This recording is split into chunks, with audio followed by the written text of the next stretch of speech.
I'll refer to this handout later, but just as you're looking at it, the kings that we're going to read about in the books of Kings and Second Kings and First and Second Chronicles, for that matter, it can be really confusing because you bounce back and forth from the kings of Judah to the kings of Israel and back and forth and back and forth, and trying to match them up with who's concurrent with whom, and the order. This is a little chart I found that, as you can see at the top, before the divided kingdom, we have Saul, David, and Solomon up there at the top, kings of Judah and Israel. Saul, David, and Solomon have a united kingdom. Then after Solomon, there's the split, which we'll talk about when we come to it in the Bible. But the split into two different countries, Judah and the tribe of Benjamin in the south, Israel, the 10 northern tribes in the north. And you see the kings listed in order. And the person who made up this chart even did the job of making the bad kings pink and the good kings green, and which is somewhat of a value judgment, but I think he's right.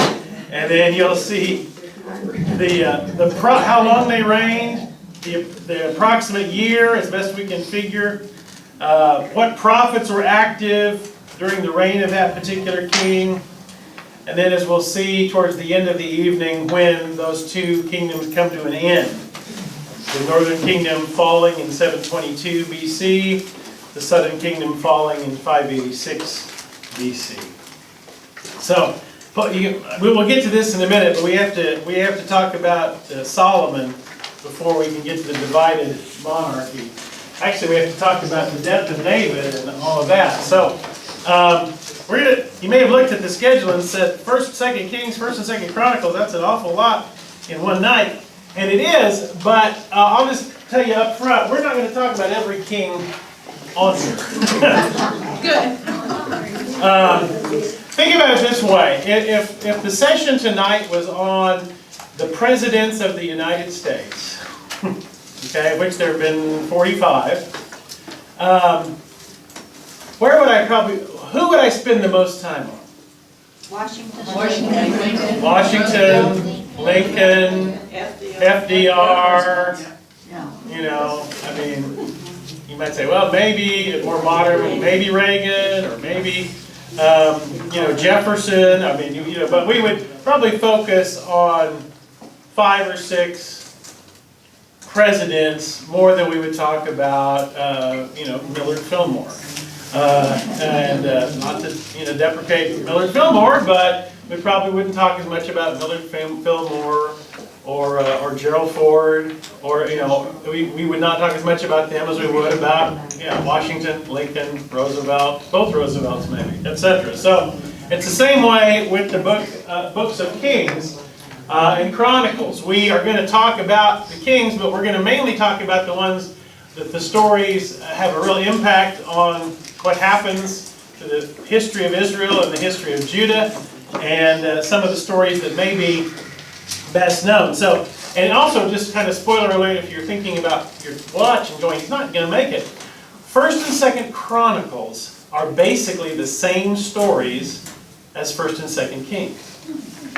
Okay?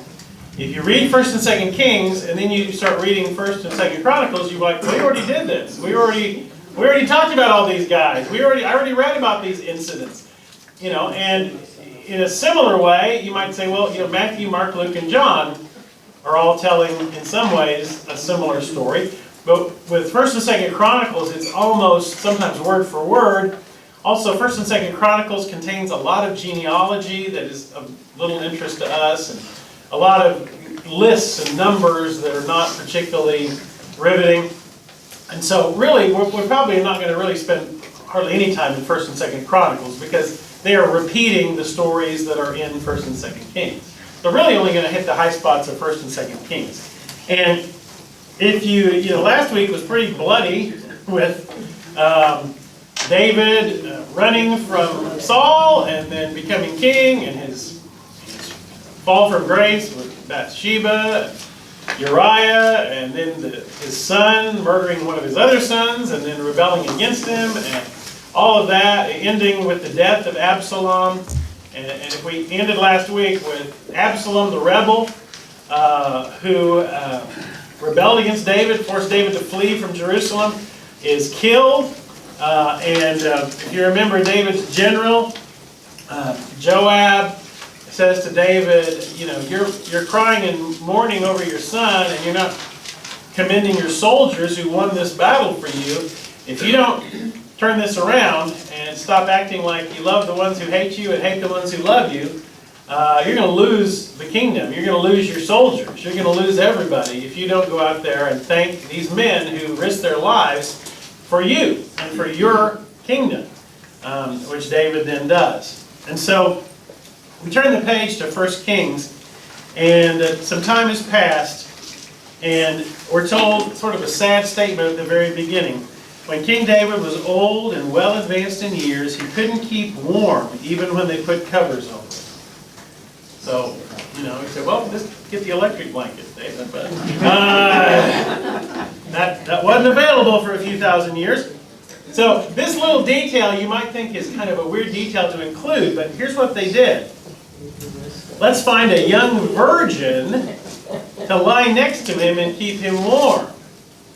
Which, I think most older men, if they use that as a way to keep warm, their wives might have something to say about that. But that's what they did. So they said, to keep him warm, we're going to get a young woman to sleep next to him to keep him warm. So they find this young woman named Abishag, who is very beautiful, who kind of is like his nurse in a way. And to make a point, in verse 5, he did not have intimate relations with her.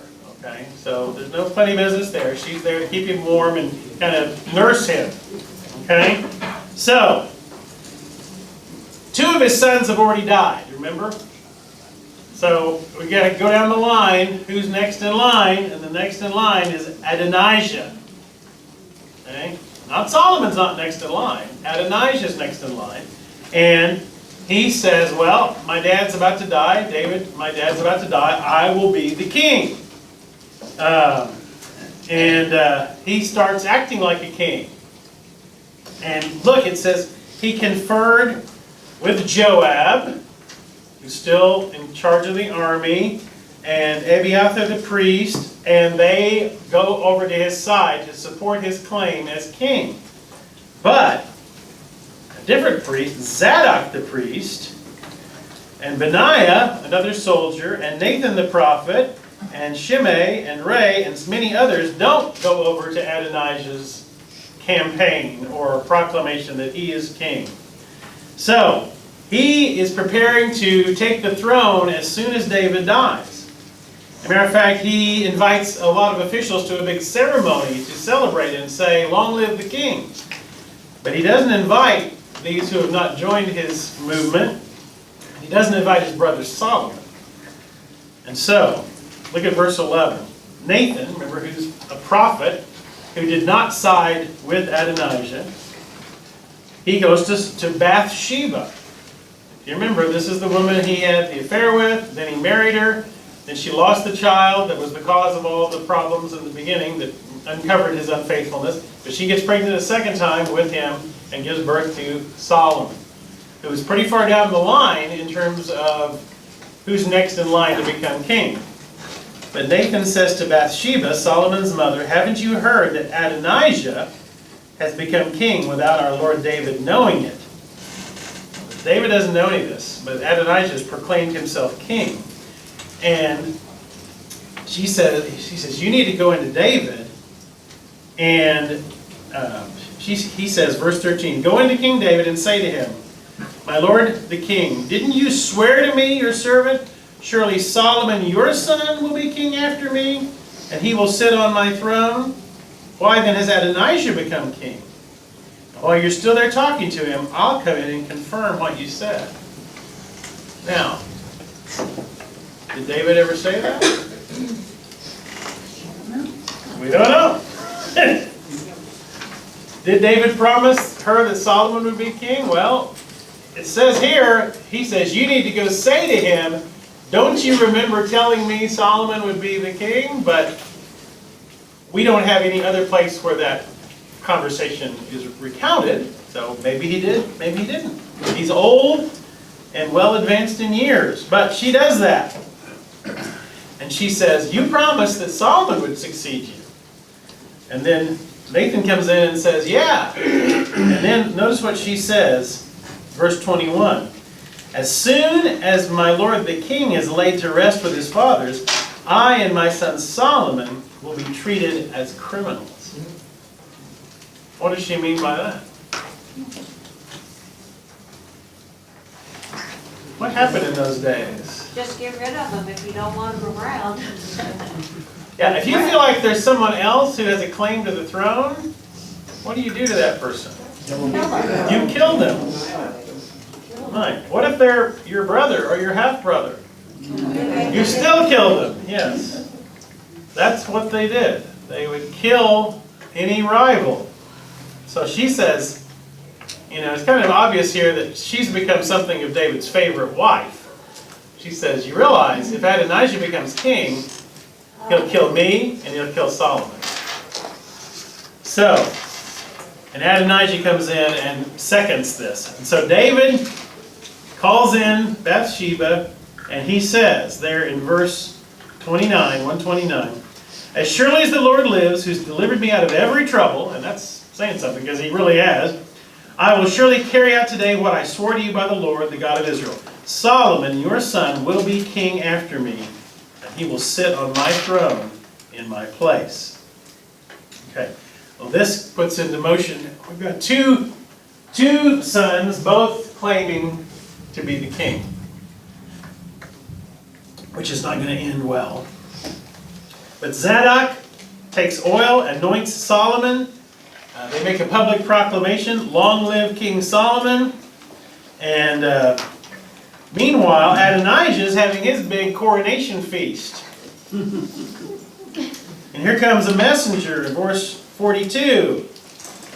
Abiathar the priest arrives. And Adonijah says, oh, he's a good guy, he must be bringing good news. Verse 43, not at all. David has made Solomon king. And he gives him the details. Verse 46, moreover, Solomon has taken his seat on the royal throne. Okay? And he gives him the details of what Solomon has done. Verse 49, at this all of Adonijah's guests rose in alarm and dispersed. Okay, see you later. We're not going to be hanging around for the rest of this. But Adonijah, in fear of Solomon, went and took hold of the horns of the altar. Why would he do that? Where the horns of the altar is where? The temple's not built yet, but in the tabernacle. That's right. Why would he grab a hold of the horns of the altar in the tabernacle? Protection. Huh? Did it mean protection? He figured he wouldn't be killed if he was Get the Holy Spirit. Ever seen the Hunchback of Notre Dame? What do they cry out inside the church? Sanctuary. Sanctuary. What does that mean? Nobody can be protected. Yeah, you're not going to kill somebody inside the church. Well, the same idea here. You're not going to kill him if he's clinging to the altar in the middle of the tabernacle. So he's claiming sanctuary. Sanctuary. So, and he says, let King Solomon swear that he will not put me to death. Okay. And Solomon says, all right, verse 52, if he shows himself to be a worthy man, the hair of his head will not fall to the ground.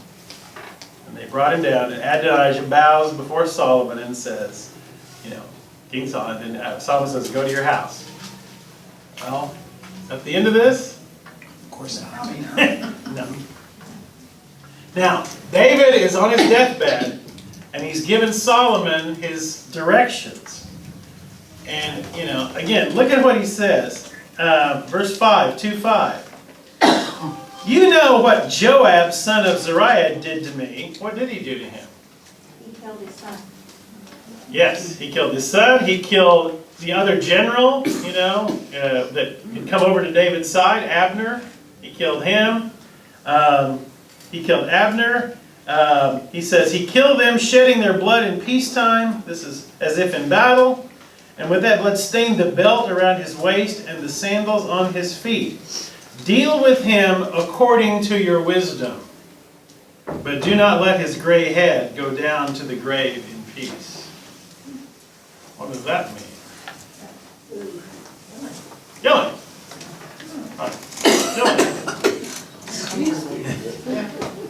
So David's like, I can't kill him, but you kill him. And he says, there was this guy that cursed me as I was fleeing. Shimei. We didn't really talk about that, but that's as David is fleeing, there was a guy hurling curses at David. Verse 8, remember you have with you Shimei, who called down bitter curses on me the day I went to Manaheim. When he came down to meet at the Jordan, I swore to him by the Lord, I won't put you to death by the sword. But now, do not consider him innocent. You're a man of wisdom. You know what to do to him. In other words, I promise not to kill him. That doesn't mean you can't kill him. Bring his gray head down to the grave in blood. So, David is saying, here's the people you need to kill. To make sure for revenge for me or to secure your kingdom. And so David's advice to Solomon is a hit list of who he needs to kill. Now, Adonijah here makes a bad mistake. Adonijah, who Solomon said, if you act well, I'm not going to kill you. Well, Adonijah comes to Bathsheba, who's not his mother. Bathsheba's not his mother. He goes to Bathsheba and said, I got a request that I would like for you to make on my behalf to your son, Solomon. That he'll do whatever you want him to do. You're his mom. And she says, well, what is it you want? Verse 17, ask King Solomon, he won't refuse you, to give me Abishag, the Shunammite, as my wife. Who is this? The maid, or the nurse. The nurse slash virgin slash bedwarmer.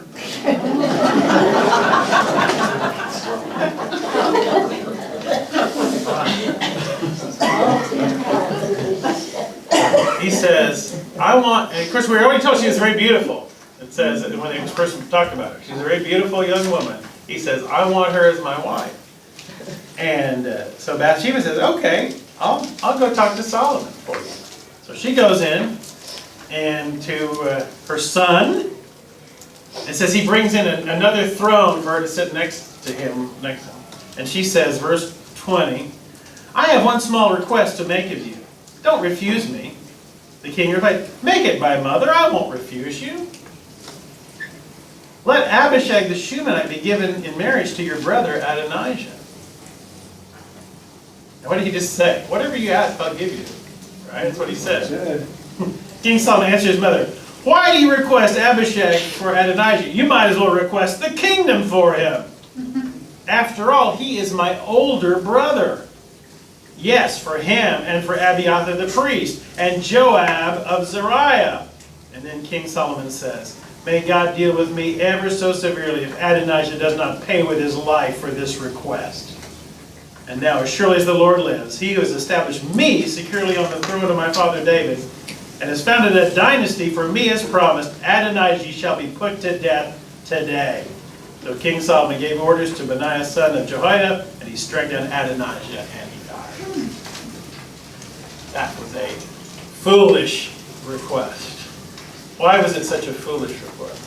I think that he wanted her for himself. Yeah, but what would that... I don't think this was just about a pretty girl and lust. What was really going on here? Power. Claim to the throne. A claim to the throne.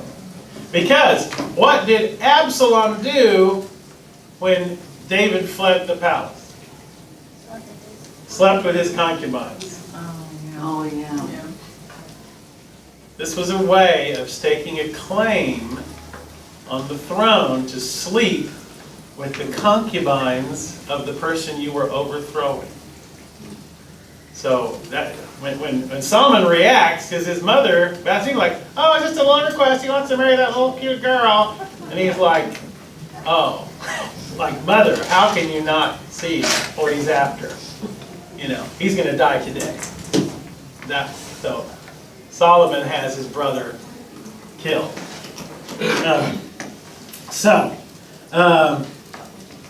Then, while they're at it, they decide to get rid of anybody who supported him. Remember who supported him? Joab. His father's general was a supporter of Adonijah. Verse 28, when the news of Solomon killing his brother, verse 28, when the news reached Joab, who had conspired with Adonijah, though not with Absalom, he fled to the tent of the Lord, in other words, the tabernacle, and took hold of the horns of the altar. Same plan. King Solomon was told that Joab had fled to the tent of the Lord and was beside the altar. And Solomon ordered the son of Benaiah, go strike him down. In other words, that trick's not going to work.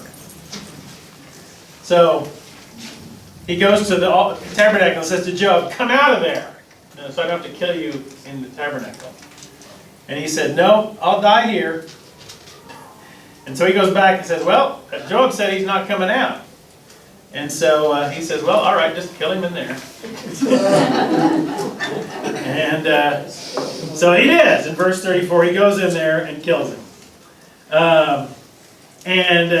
So all of this is about, and by the way, at the end of that chapter, the guy who cursed his dad, he goes and kills him too. So he fulfills all the people that David said he should kill. He gets rid of them.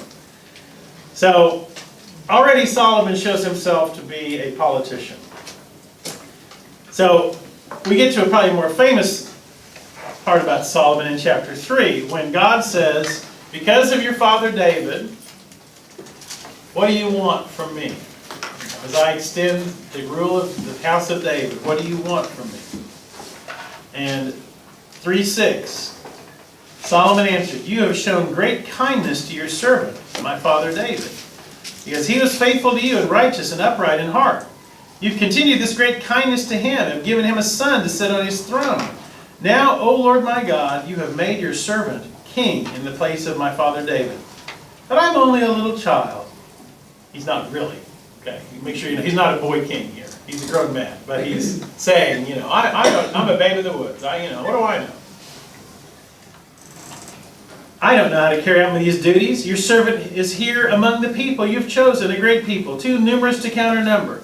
So give your servant a discerning heart to govern your people and to distinguish between right and wrong. For who's able to govern this great people of yours? His prayer is that God would give him discernment, or we might say wisdom. The wisdom of Solomon. Verse 10, God was pleased that Solomon had asked for this. Since you have asked for this, and not for a long life or wealth, or asked for the death of your enemies, but for discernment in administering justice, I'll do what you've asked. I'll give you a wise and discerning heart, so that there will never be anyone like you, nor will there ever be. Moreover, I'll give you what you didn't ask for, riches and honor, so that in your lifetime you will have no equal among kings.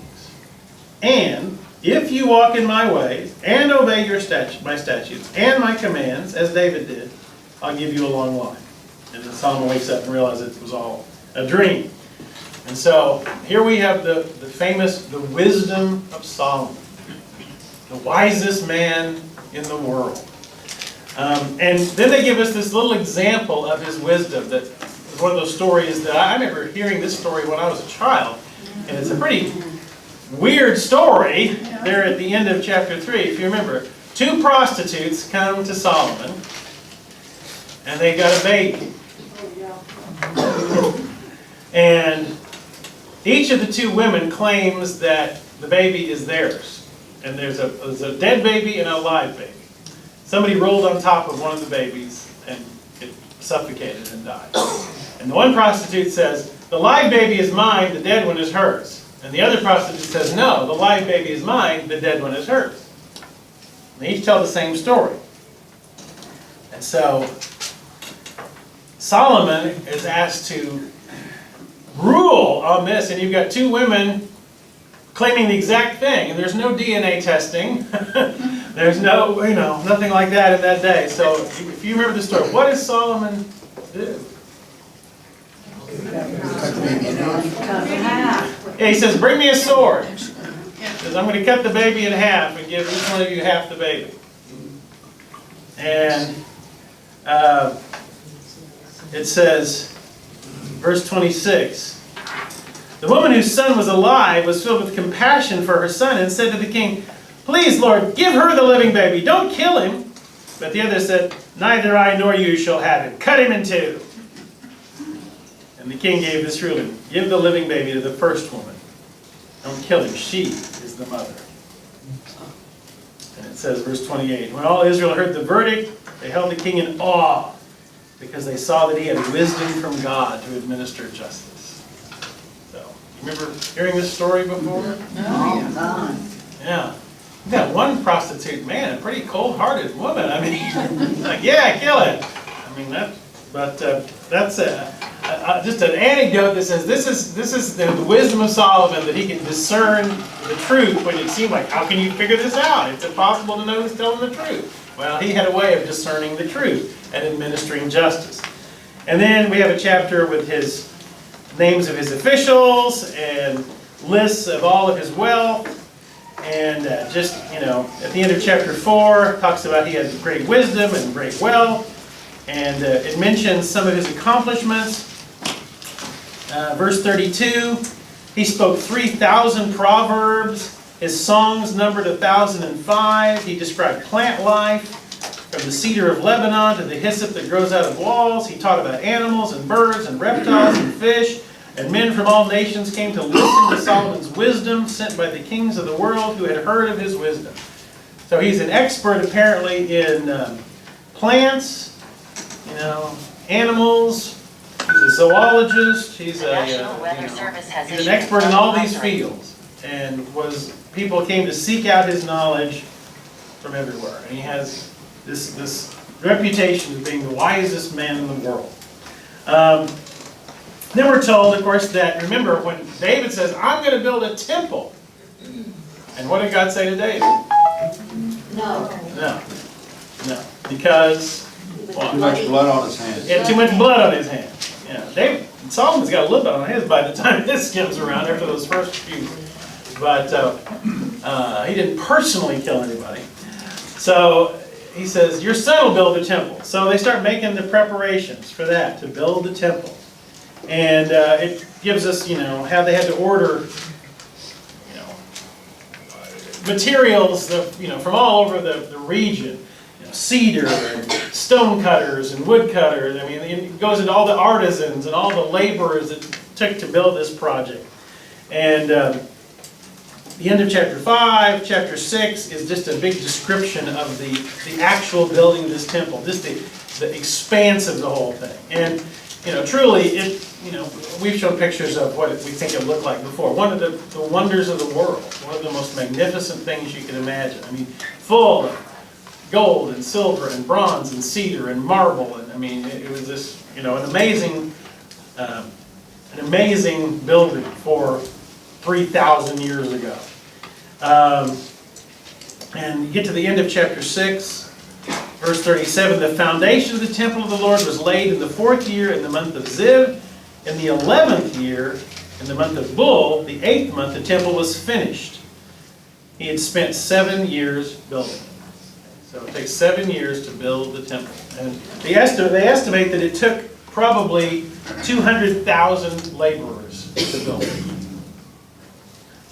An enormous project. But then, it's time to build his palace. The palace, if you look at the measurements of the palace is actually bigger than the temple.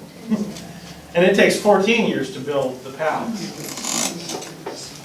So, we build the palace, and we're given, again, chapters about all the furnishings in the temple. Then, chapter 8, the Ark of the Covenant, which has been in the tabernacle, the tent sanctuary. Ark of the Covenant is placed in the middle of the temple, in the holy place, the Holy of Holies. And that happens in chapter 8. And it Solomon dedicates the temple in chapter 8, and everything seems to be going really well. And we even, in chapter 10, one of the most famous visitors to come and hear of Solomon's wealth and wisdom. Who's this female who comes to see him? Queen of Sheba. Where's Sheba? Anybody know where Sheba is? Like Egypt, or on the way to Egypt, or Well, Africa. the honest answer is we're not totally sure, but scholars seem to say the most likely location is the present-day country of Yemen. Yeah, where Sheba. The Queen of Sheba comes, and she brings a big gift, and sees Solomon's 10:4. 10:4. When the Queen of Sheba saw all the wisdom of Solomon, the palace he built, the food on his table, the seating of his officials, the attending servants in their robes, his cupbearers, and the burnt offerings he made at the temple of the Lord, she was overwhelmed. She said, "The report I heard in my own country about your achievements and your wisdom is true.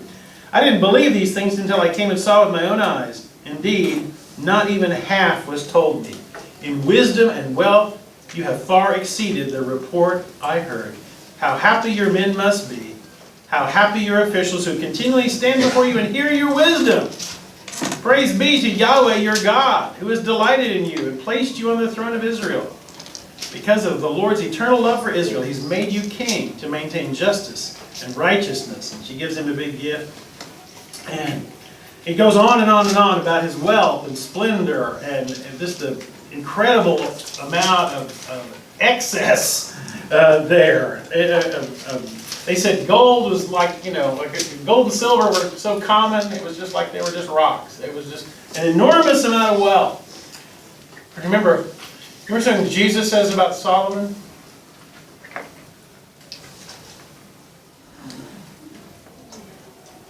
It says, "Consider the lilies of the field." Where's that good news? Huh? What does he say about this? They will more wonderfully than Solomon. Yeah. He says, even Solomon in all of his grandeur is not as beautiful as the flowers of the field. And Solomon's grandeur is pretty great. So, man, okay, yay, Solomon. And then, after all of this about how great and powerful and wise and rich and everything else he was, we get to chapter 11. Chapter 11. King Solomon, however, loved many foreign women besides Pharaoh's daughter. We know he married Pharaoh's daughter. Moabites, Ammonites, Edomites, Sidonians, Hittites. He married women from all of the former enemies of Israel. They were from the nations about which the Lord had told the Israelites, "You must not intermarry with them. They will surely turn your hearts after their gods." Nevertheless, Solomon held fast to them in love. Verse 3, he had 700 wives of royal birth and 300 concubines. And his wives led him astray. I mean, again, you think if you got 700 wives, do you really need 300 harem girls? But apparently Solomon thought the answer to that was yes. How do you even remember all their names? I mean,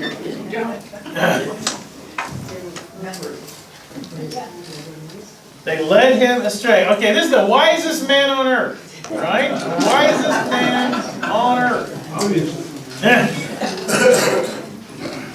Verse 4, as Solomon grew old, his wives turned his heart after other gods. His heart was not fully devoted to the Lord his God, as the heart of David had been. He followed Ashtoreth, the goddess of the Sidonians, and Molech, the detestable god of the Ammonites. So Solomon did evil in the eyes of the Lord. He didn't follow the Lord completely, as David his father had done.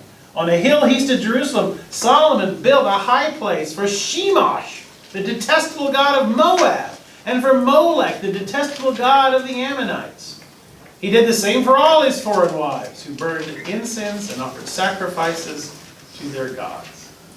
The wisest man of his day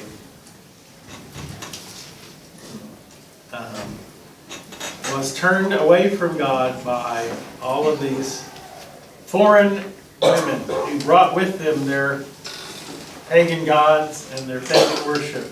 And he built little temples and places for them and set up. And God, of course, is angry about this and says, because of this, this kingdom is not going to remain in your family. I'm going to tear away 10 of the kingdoms from your family. And then trouble starts to arise. Adversaries, things like that. And someone within his own group of advisors, verse 26, Jeroboam, son of Nebat, rebelled against him. He was one of Solomon's officials. And he had become one of Solomon's men, one of his advisors. But verse 29, 11:29, about the time when Jeroboam was going out of Jerusalem, and Ahijah the prophet of Shiloh met him wearing a new cloak. The two of them were alone out in the country, and Ahijah took hold of the new cloak he was wearing and tore it into 12 pieces. He said to Jeroboam, "Take 10 pieces for yourself, for this is what the Lord of Israel says. I'm going to tear the kingdom out of Solomon's hand and give you 10 tribes. But for the sake of my servant David and the city of Jerusalem, which I've chosen out of all the tribes of Israel, he will have 1 tribe. I'll do this because they have forsaken me and worshipped all these other gods." Now you might say, that doesn't equal 12. Well, Benjamin had kind of become absorbed into Judah, is the reality. So Judah and Benjamin had kind of become almost 1 tribe. And then there's the 10 northern tribes. And so, this prophecy is that the house of David is going to lose 10 out of the 12 tribes. So, Solomon dies. And we get to one of the most interesting little bits of story in the First Kings. That's here in chapter 12. Solomon's son, Rehoboam, succeeds him. Now this is where it gets confusing, because we got Jeroboam and Rehoboam. Okay? Jeroboam is this official under Solomon that has now been told by a prophet, you are going to be a king of the 10 northern tribes. We've got Rehoboam, Solomon's son. We make Rehoboam king. And the people who are still united, the whole country, all 12 tribes are still united, they come to Rehoboam, this new young king, son of Solomon, and they say this in verse 4, 12:4. Your father put a heavy yoke on us. What would that heavy yoke be? Taxes. I mean, that temple was not cheap. Nor was that palace. Nor was all the labor that it took to build them. Your father put a heavy yoke on us. Now lighten the harsh labor and the heavy yoke he put on us, and we'll serve you. And we've had some rough, hard years. Your dad was really laying the taxes and the labor on us. So give us a little bit lighter load, and we will be loyal to you. Rehoboam answered, "Go away for 3 days and then come back to me." let me think about it. Verse 6, King Rehoboam consulted the elders who had served his father Solomon during his lifetime. "How would you advise me to answer these people?" They replied, "If today you'll be a servant to these people and serve them and give them a favorable answer, they'll always be your servants." Pretty good advice. Verse 8, but Rehoboam rejected the advice of the elders and consulted with the young men he had grown up with. He asked them, "What's your advice? How should we answer these people who say to us, 'Lighten the yoke your father put on us'?" Verse 10, the young men who'd grown up with him replied, "Tell these people who have said to you, 'Your father put a heavy yoke on us, make our yoke lighter.' Tell them, 'My little finger's thicker than my father's waist. My father laid on you a heavy yoke, I'll make it even heavier. My father scourged you with whips. I'll scourge you with scorpions. In other words, get tough. Get tough. Tell him, you thought he was bad? You thought he was tough? Man, you haven't seen anything yet. Wait till you get a load of me. So, whose advice does he take? His friends. His friends, his young friends. He doesn't listen to the old advisors that advised his father. He listens to his young friends, and he gives them that answer about whipping him with scorpions and all that. Verse 16, when all Israel saw the king refuse to listen to them, they answered the king, what share do we have in David? What part in Jesse's son? To your tents, O Israel. Look after your own house, O David. In other words, we're done with the house of David. So they abdicate, or not abdicate, they secede from the union. Yeah, secede from the union. But, and they go over to Jeroboam. But Judah, verse 12:20, when all the Israelites heard that Jeroboam had returned, who had been in exile, because Solomon got wind that he was not loyal, they sent and called him and made him king over Israel. Only the tribe of Judah remained loyal to the house of David. And so here we have the split. And from this point on, it is the divided kingdom. Here's where we get to this. Okay? So you see at the top there, Saul, David, Solomon. But then after that, we have two different sides.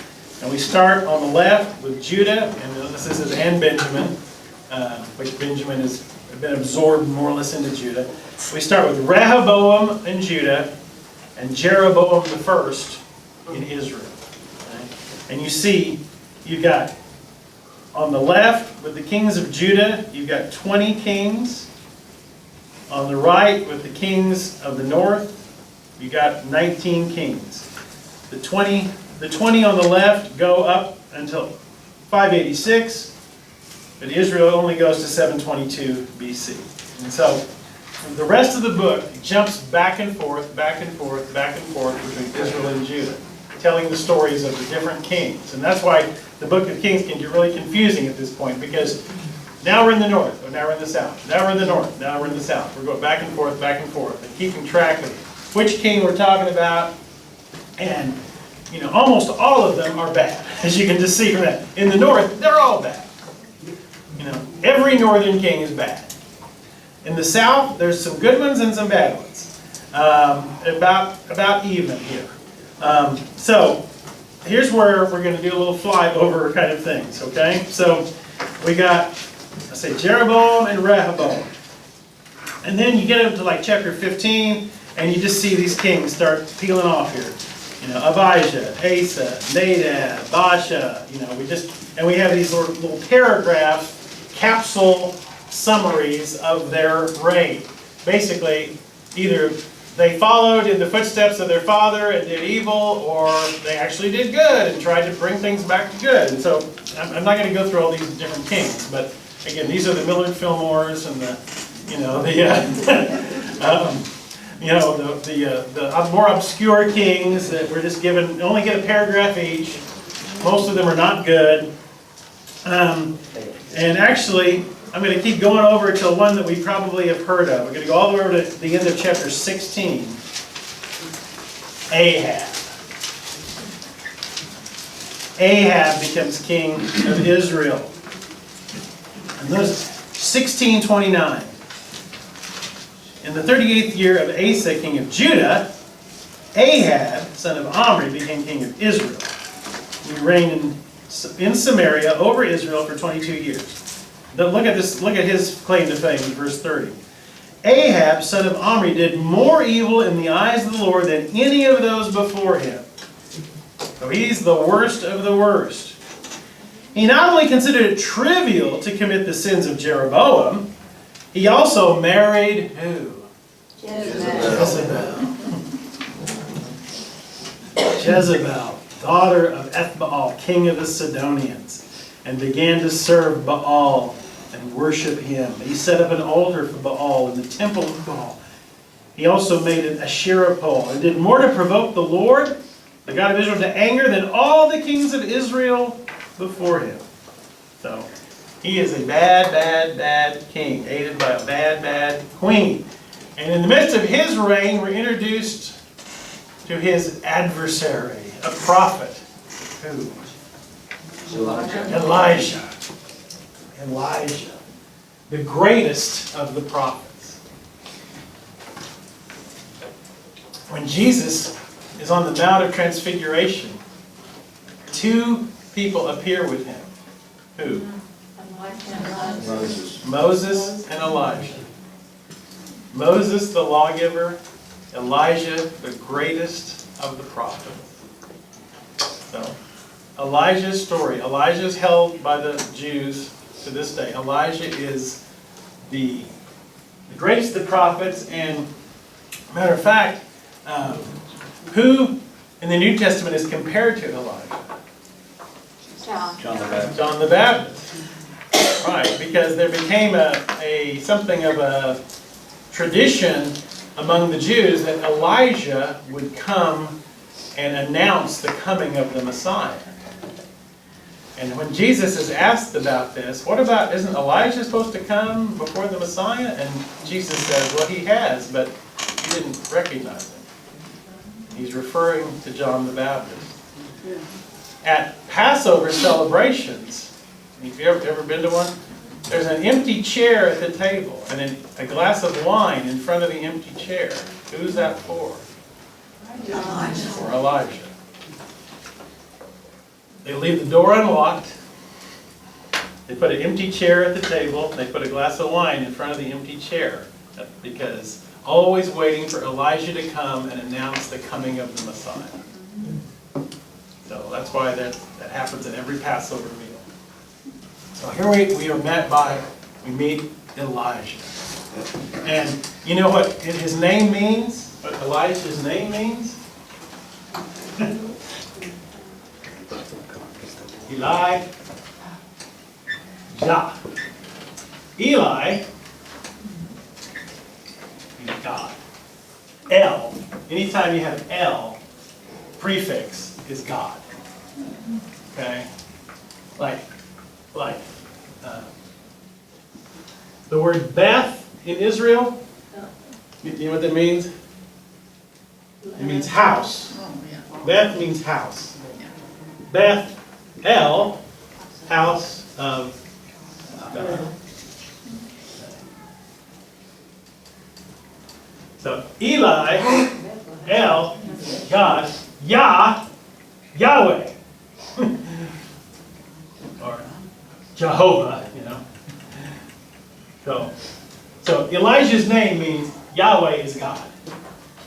That's what Elijah's name means. Yahweh is God. Yeah. Beth El, house of God. Beth Lechem. You know what Lechem means? Thought it was bread. It is. Oh. House of bread. That's what Bethlehem means.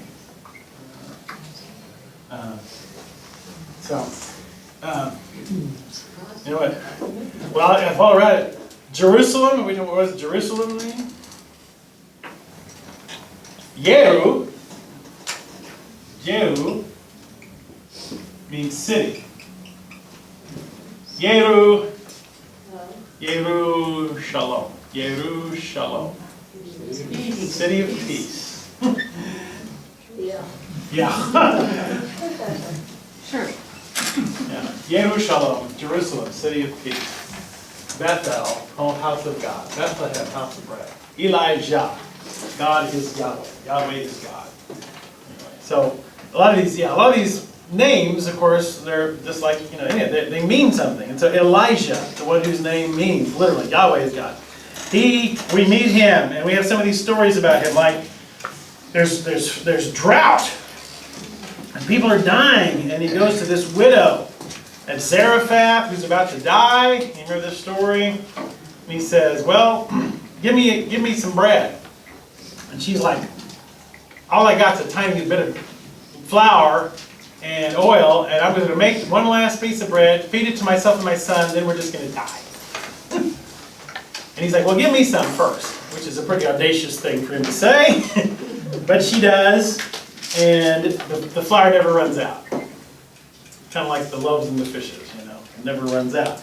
But the son dies, and she's like, man of God, what are you doing? And then Elijah lays on top of the boy, and the boy comes back to life. This is all to tell us that Elijah is a prophet of God.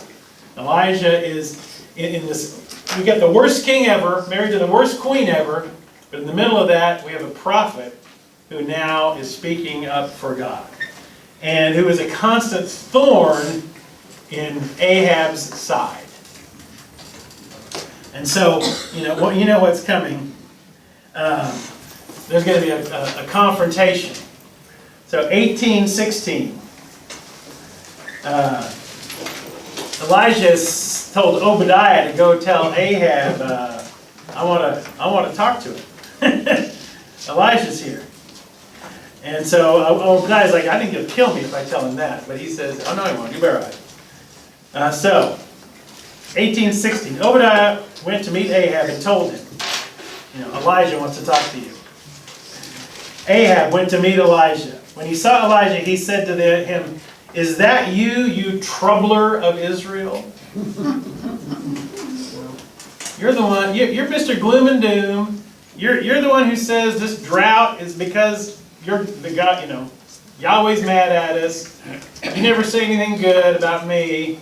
Is that you troubler of Israel?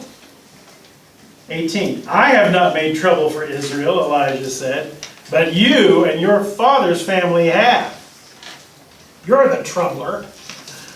You've abandoned the Lord's commands and have followed the Baals. Now, summon the people from all over Israel to come meet me on Mount Carmel. Bring the 450 prophets of Baal and the 400 prophets of Asherah who eat at Jezebel's table. Mount Carmel, first time I went to Israel, we went to Mount Carmel. So Ahab sent word throughout all Israel and assembled the prophets on Mount Carmel. And here's where Elijah, his famous line. Elijah addresses the people and said, how long will you waver between two opinions? I think the old King James has it, how long will you limp between two opinions? How long will you limp between two opinions? If Yahweh is God, follow him. If Baal is God, follow him. Pick a side. If Yahweh is God, then follow him as God. If Baal is God, then follow him. But don't just keep flip-flopping. Pick a side. But the people said nothing. Then he says, all right, let's have a little, let's put this to the test. He says, let's build 2 altars. Kill a bull and put it on the altar. And put wood on it. And then we'll see if Yahweh sends fire to start the sacrifice, or if Baal sends fire to start the sacrifice. He says, verse 24, you call on the name of your God, I'll call on the name of Yahweh, the Lord. The God who answers by fire, he's God. The people go, that makes sense.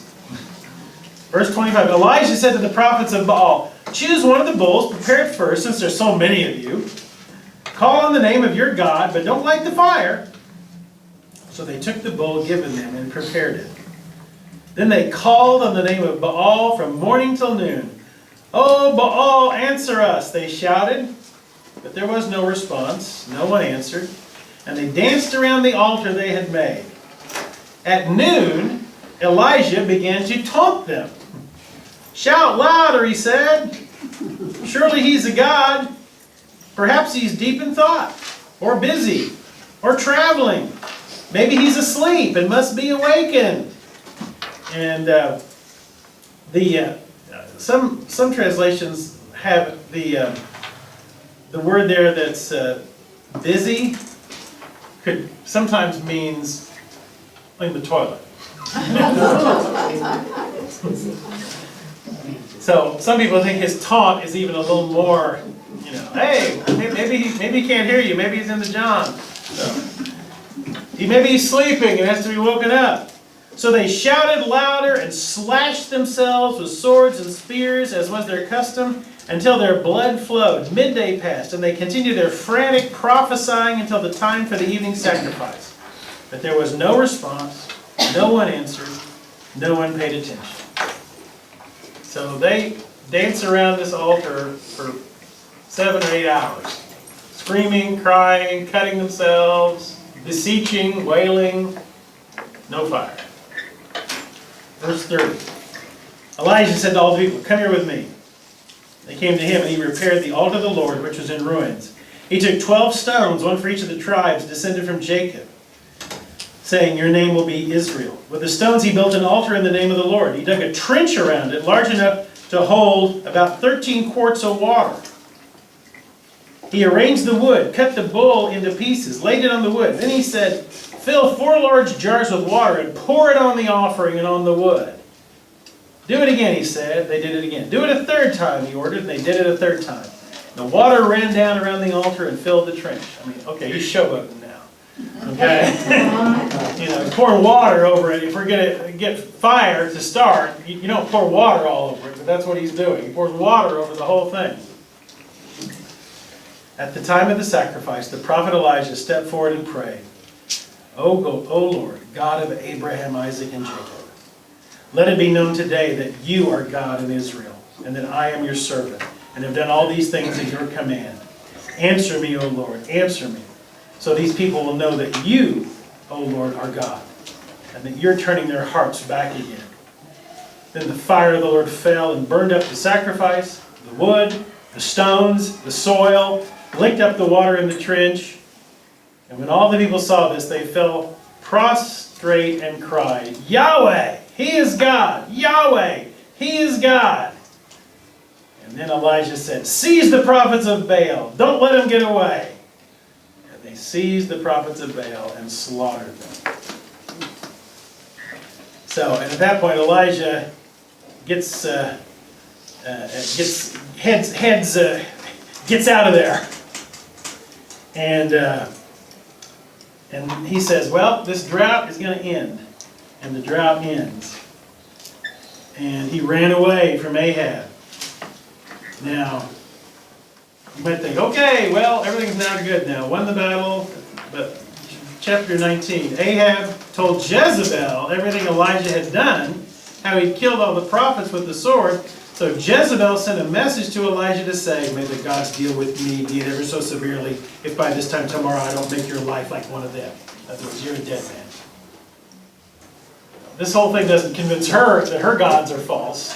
All it convinces her is that she's going to kill Elijah. So Elijah goes, and again, Elijah goes and goes into a cave, basically, and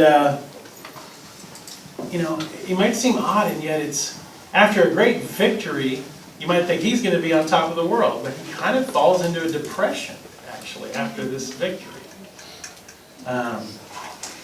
And it says, he's there in verse 11. The Lord said, "Go out and stand on the mountain in the presence of the Lord, for the Lord is about to pass by."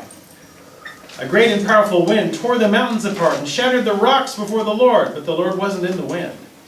And after the wind there was an earthquake, but the Lord was not in the earthquake. And after the earthquake there was a fire.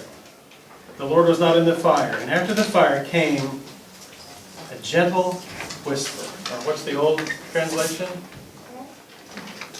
So a gentle whisper? A still small voice. And when Elijah heard it, he pulled his cloak over his face and went out and stood at the mouth of the cave. And the voice said, "What are you doing here, Elijah?" In verse 14. "I've been very zealous for the Lord, God Almighty, Yahweh El Shaddai. The Israelites have rejected your covenant. They've broken down your altars. They put your prophets to death with the sword, and I'm the only one left. And now they're trying to kill me too. I'm the only one left faithful." It's just me. I'm all alone. The Lord said to him, go back the way you came. Go to the desert of Damascus. When you get there, anoint Hazael, king over Aram. Anoint Jehu, son of Nishmi, king over Israel. Anoint Elisha, son of Shaphat, to succeed you as prophet. Jehu will put to death any who escaped the sword of Hazael. Elisha will put to death any who escaped the sword of Jehu. Yet I reserve 7,000 in Israel, all whose knees have not bowed down to Baal, and whose mouths have not kissed him. In other words, you are not alone. There's 7,000 people left who have not turned away, who are still faithful to me, who have not bowed down to Baal. So you're not alone. And so at this point, to be even more confusing, Elijah gets an apprentice whose name is Elisha. Elijah has an apprentice named Elisha. So we have Elijah and Elisha. So that really is confusing to us because they sound almost identical to us. But he gets sort of a young apprentice. There's a story, if you have time later, you might want to read about Naboth's vineyard, which is in chapter 21, which is a story kind of showing you about Ahab. And the story in brief is Ahab and Jezebel are still around, and Ahab is jealous of the property next door, which is a vineyard belonging to a fellow named Naboth. And he's like, I want to plant a garden of mine there, next door to my palace. So he goes to Naboth and says, oh, let me buy you the land. And Naboth's like, no, it's not for sale. He's like, well, let me take this and I'll give you a better piece of land. And Naboth says, no, it's not for sale. So Ahab goes to bed and sulks, because he wants this for it to be a vegetable garden. And Jezebel comes in and we'll just read these few verses. 21:5. Or actually, 21:4. Ahab went home sullen and angry because Naboth the Jezreelite had said, I won't give you the inheritance of my father. So he lay on his bed sulking and refused to eat. His wife Jezebel came in and asked him, why are you so sullen? Why won't you eat? He answered her, because I said to Naboth, sell me your vineyard, or if you prefer, I'll give you another vineyard in its place. But he said, I won't give you my vineyard. Give me my vineyard. And Jezebel's wife said, is this how you act as king over Israel? Get up and eat. Cheer up. I'll get you the vineyard. And of course, here's how she gets in the vineyard. She arranges for Naboth to be killed. So who is driving this car? Yeah. Jezebel is a lot more ruthless even than Ahab is. And, they continue their wicked ways, but we know that eventually they're going to meet theirs. As a matter of fact, at the end of 1 Kings, Ahab is killed. And then we're going to find out what happens to Jezebel in 2 Kings. So let's turn to 2 Kings, which in the original Hebrew Bible, it's all one book. It was divided into two books because the scrolls just couldn't handle that many pages or that many words. I mean, that's the only reason there. 1st and 2nd Samuel was just the book of Samuel. 1st and 2nd Kings was just the book of Kings. But it got divided up mainly because Hebrew is a very concise language because there's no vowels. When it got translated into Greek, it takes a lot more scroll in Greek than it does in Hebrew, and they had to put it on 2 scrolls instead of 1 scroll, and that's how it ended up being 1st and 2nd instead of just one book.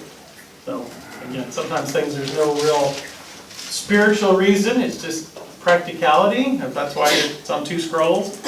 So 2 Kings, Elijah is taken up to heaven. And how?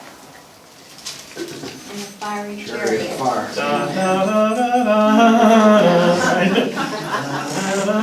It's a theme from Chariots of Fire. Yeah, in a chariot of fire.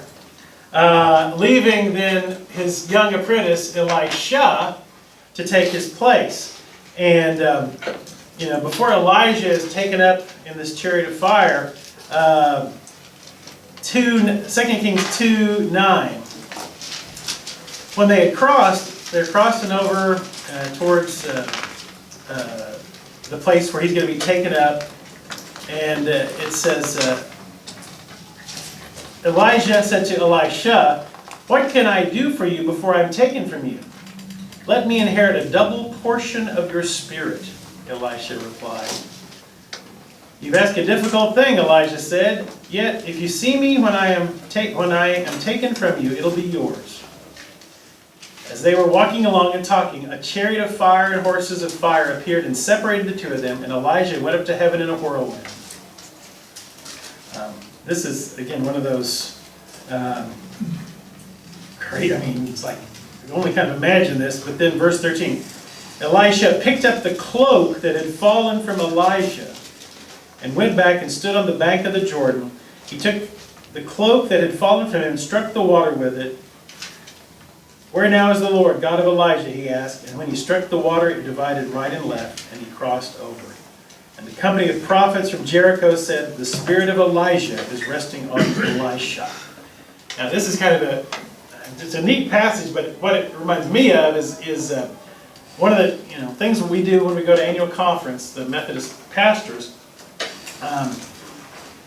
Every annual conference, which is the annual meeting of all the Methodist pastors in Oklahoma, where they ordain new clergy, new pastors, and there's also a ceremony of retirement for those pastors who are retiring that year. And what they do is during that thing, one of the retired pastors, or one of the pastors who's retiring, takes off his stole and goes up to one of the young new ordinands who's about to be ordained and puts his stole on the new pastor, and they read this passage about when Elijah and Elisha, when Elijah picked up the cloak of Elijah, and they read this passage as in the same way that Elijah passed on his spirit to Elisha, as the retired pastor giving his stole to the newly ordained pastor.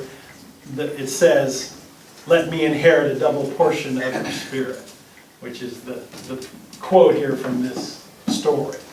So it's a pretty symbolically cool moment. There's kind of a trivial thing, but it's a passage that I probably will never preach on. Is in chapter 2. But this, because it's weird, I'm going to mention it. 2:23. From there, Elisha went up to Bethel. As he's walking along the road, some youths came out of town and jeered at him. "Go on up, you bald head," they said. "Go on up, you bald head."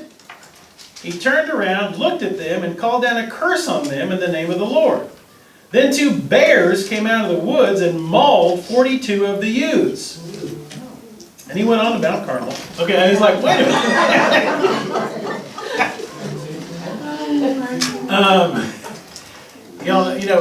Jimmy Burdett, you know who Jimmy Burdett is, husband of our previous youth director from Wallback, Mindy Burdett. Jimmy's bald. And he says he likes this verse. The bald guy, he gets... Now, if you're wondering, youths probably meant young adults. We're not talking about little kids here. And, the bears, it's kind of an odd, weird thing that they get mauled by bears because they're jeering at Elisha. I'm not sure, I'll probably never preach on this because it's not sure what the point of that story is, other than don't jeer at a bald man, I guess. Don't give Pastor a hard time. Yeah. But I love they're yelling at him. "Go on down, you bald head." Quite an insult, I guess. There are, again, in 2 Kings, this king, that king, things like that. So I'm going to skip over some of that. That's not as, because we are thinking about it. Here's what this book is like. And what this book is like is just, this is what happened. This king followed this king in the north. This king followed this king in the south. That's what the whole book is. Well, 1 Kings, 2 Kings, 1 Chronicles, 2 Chronicles. All 4 books, that's what they're about. And the stories of Elijah are probably next to the stories of David and Solomon, the story of Elijah is probably the most well-known, the most prominent. We find out Jezebel finally gets hers over in 2 Kings 9 because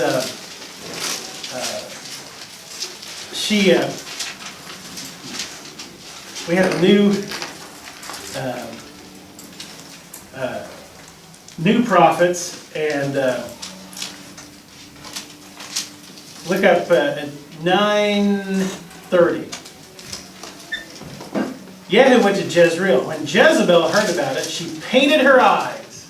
Okay, see, that's the whole the painted woman. You know, there was a segment where a woman who wore makeup was called a Jezebel because of this reference to her painting her eyes. Arranged her hair and looked out the window. As Jehu entered the gate, she asked, "Have you come in peace? Zimri, you murderer of your master?" In other words, the one who killed her husband. He looked up the window and called out, "Who's on my side? Who?" 2 or 3 eunuchs looked down at him. "Throw her down," Jehu said, and they threw her down, and some of her blood splattered the wall and the horses as they trampled her underfoot. And this is fulfilling a prophecy that the dogs would lick her blood, which they do. There's a joke about a guy who gets mixed up in his Bible stories, and he's like, "Throw her down," and they threw her down. "Throw her down again," and they threw her down again. And afterwards, there were 12 basketfuls that they picked up. Mixing up your Old and New Testament stories there. But anyway, all of Ahab's family dies in chapter 10. And we have to have a new line of kings in the north after that. Now, we have we have some good kings, we have some bad kings over the next few chapters. There's like 14, 15, 16. We've got some decent kings. We've got Joash back in chapter 12. I'll mention him real quickly. Joash is a good king. He repairs the temple, which is something that has fallen into disrepair. Lots of bad kings. We get to chapter 17, the last king of Israel. If you look at your list of Israeli kings, Hoshea is the last one. 17:1. In the 12th year of Ahaz, king of Judah, Hoshea, son of Elah, became king of Israel. He reigned 9 years. He did evil in the eyes of the Lord, but not like the kings who preceded him. So bad, but not quite as bad. Shalmaneser, king of Assyria, came up to attack Hoshea, who had been Shalmashar's vassal, and had paid him tribute. But the king of Assyria discovered that Hoshea was a traitor. He'd sent envoys to So, king of Egypt. He no longer paid tribute to the king of Assyria, as he had done. Therefore, Shalmaneser seized him and put him in prison. The king of Assyria invaded the entire land, marched against Samaria, laid siege to it for 3 years, and in the 9th year of Hoshea, the king of Assyria captured Samaria and deported the Israelites to Assyria. He settled them in the towns of Halah and Gozan on the Habor River and the towns of the Medes. So at this point, the 10 northern tribes are conquered by the Assyrian Empire. Today we would just call it Syria. So Syria, the geographical region that today we would call Syria, conquered Israel somewhere around 722 BC.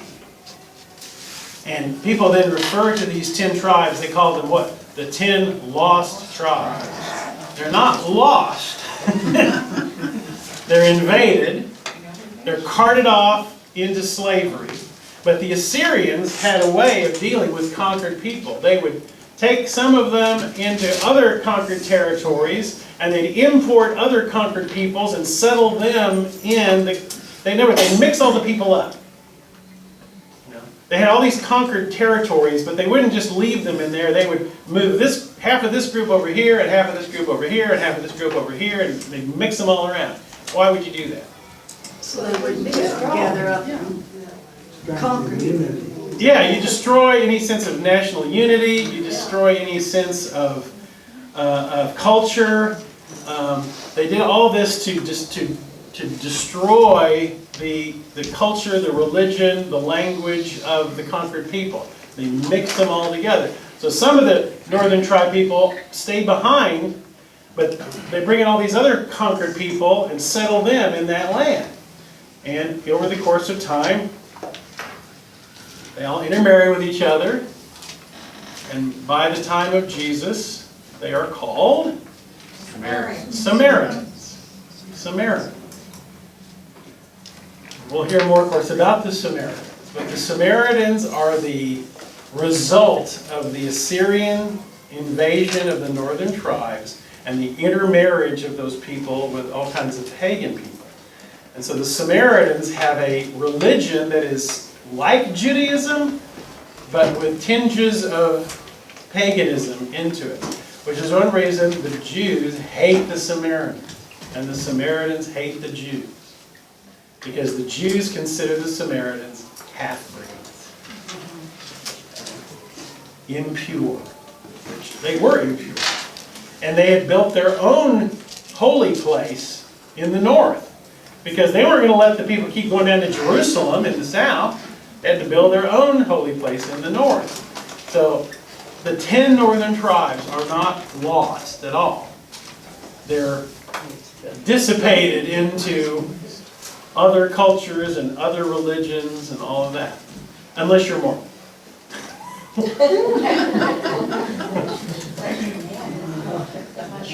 Unless you're Mormon. Because, not to be, you would have too much of a side trail, but if you're Mormon, you believe the 10 northern tribes got in boats, sailed to North America, and divided into 2 groups, 2 warring factions, one good, one bad, and the bad faction defeated the good faction, but before the good faction could be killed, one of them wrote this thing called the Book of Mormon and buried it in the ground.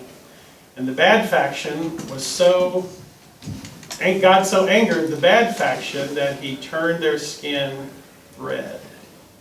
And they became the American Indian.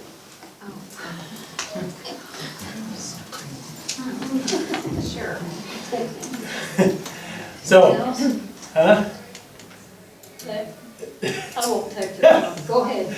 So, if you're Mormon, they really are, the 10 northern tribes really are lost. They migrate to North America, and eventually their descendants are Native Americans. Which, there's not a shred of archaeological evidence that happened, of course, but that's what it says in the Book of Mormon. So, obviously, I don't think that's true, but just as a little interesting bit of trivial side note there. We have now just Judah left. And we go several more chapters about Judah. And we actually have another prophet, Isaiah, but we'll talk about him when we get to his own book. Okay? The last king I want to really talk about is Josiah, over in chapter 22 of 2 Kings. Josiah is a bright spot. If you look kind of on the kings, he's one of the good ones there on the left, on the kings of Judah. Josiah. He's only 8 years old when he becomes king. And he reigns for 31 years, so he's still pretty young. But look what it says about him in chapter 22:2. He did what was right in the eyes of the Lord, walked in all the ways of his father David, not turning to the right or to the left. He is a good king. And they supervise repairs to the temple. And as they're repairing the temple, what do they find in the temple? A book. It's the book of the law. Like, wow, look at this. There's a book of the law here. We haven't been doing any of this stuff. The law has been completely forgotten. So when they find the book of the law in the temple, he orders that they read it to the people. That the people, there's all these laws we're supposed to be following? They read it to the people. And they renew the covenant. yeah, we'll start following this. So Josiah, the boy king, here does everything possible to bring the people back to faith in the Lord. But it is too little, too late. Because, as you can see, he only lives to be 39, and the kings after him are all bad. So his reforms don't stick. And we finally get to the end of 2 Kings, and the last verse of chapter 24. The last king of the south, Zedekiah. Now Zedekiah rebelled against the king of Babylon. Babylon is Iraq. Okay. So, modern Iraq is the same place that's here called Babylon. So Zedekiah rebelled against the king of Babylon. Verse chapter 25. In the 9th year of Zedekiah's reign, on the 10th day of the 10th month, Nebuchadnezzar, king of Babylon, marched against Jerusalem with his whole army. He encamped outside the city and built siege works all around it. The city was kept under siege until the 11th year of King Zedekiah. By the 9th day of the 4th month, the famine in the city had become so severe there was no food for the people to eat. The city wall was broken, though. The whole army fled at night through a gate between the two walls near the king's garden. So the Babylonians were surrounding the city. I'm going to go on. And Nebuchadnezzar invades. Verse 9, he set fire to the temple of the Lord, the royal palace, all the houses of Jerusalem, every important building he burned down. The whole Babylonian army under the commander of the imperial guard broke down the walls around Jerusalem. The commander of the guard carried into exile the people who remained in the city, along with the rest of the populace who'd gone over to the kings of Babylon. The commander left behind some of the poorest people of the land to work the vineyards and the fields. The Babylonians broke up the bronze pillars, the movable stands, the bronze sea that were at the temple. They carried the bronze to Babylon. They took away the pots, shovels, wick trimmers, dishes, bronze articles. They took away everything. They describe all the things that they pillaged from the temple. And this one little verse, 21, at the end of 20. So Judah went into captivity away from her land. And they bring the people into captivity, which we refer to as the Babylonian captivity. So you see there in the yellow at the bottom of your chart of Kings on the left, the destruction of Jerusalem on the 9th day of Av, that's at one of the Hebrew months, in 586 BC, the Babylonian captivity. So you can see there's about 140 years between the fall of the north and the fall of the south. Because the Assyrian Empire is conquered by the Babylonian Empire. And the Jewish people go into captivity in Babylon. And some of the books of the Bible that we'll read take place during the Babylonian captivity.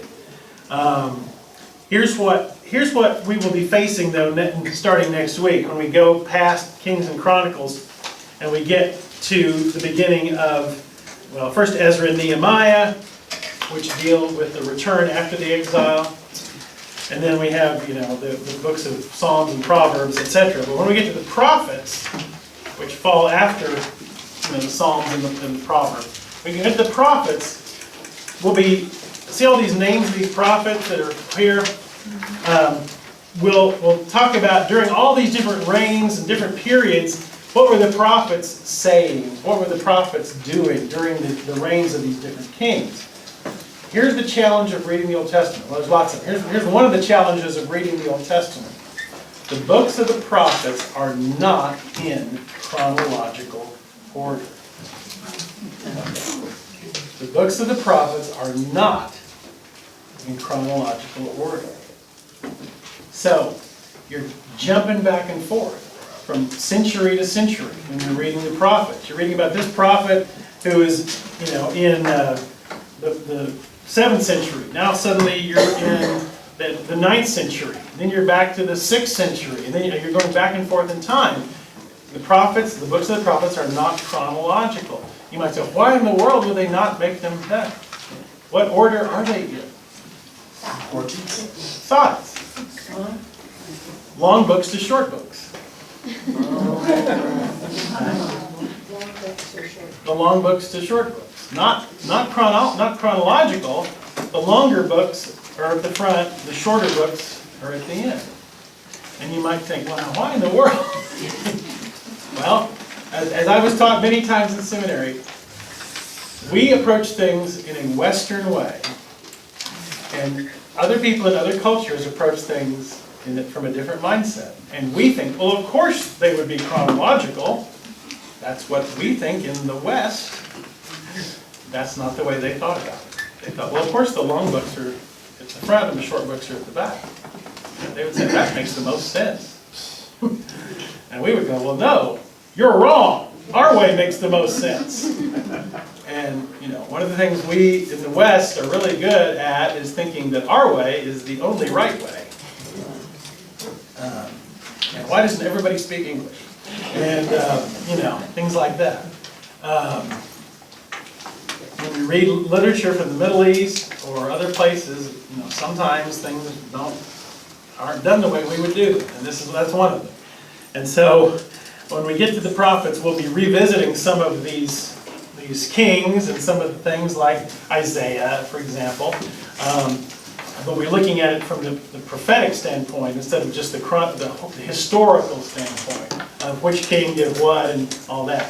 But the 1st and 2nd Kings, here's what sometimes people get bogged down because there are kings that's like the paragraph's like, yeah, he ruled and he did bad and he did this and then he died. I mean, it's like, okay. Not all of them have interesting stories. So you kind of have to realize that mixed in with some of the stories that are repetitive, you have stories like Elijah and the prophets of Baal, or King Ahab and Jezebel, or some of these other things. But basically, this is how we get from David and Solomon to the fall of the kingdoms, to the Babylonian captivity, to the destruction of the north. And these books bridge that gap and our knowledge. And we're going to read about things that happened during the captivity and other things in the weeks to come. But first, Ezra and Nehemiah will jump to the return after the exile, because the good thing about the Assyrians, they scattered the people, and it's like putting ink into a bathtub. It just kind of all dissipates. When the Jews go to Babylon, they remain a people. They keep their traditions. They keep their laws. And so after the years of exile, which only lasts about 60 years, when they come back, they have not lost their culture. They have not lost their religion. They have stayed faithful during the time of exile. And that's why today we talk about Jews, because it is only the tribe of Judah that really remains viable. That's why we talk about the Jewish people, because really it's only Judah that stays a people through all of this. So, a couple minutes over. Let's pray.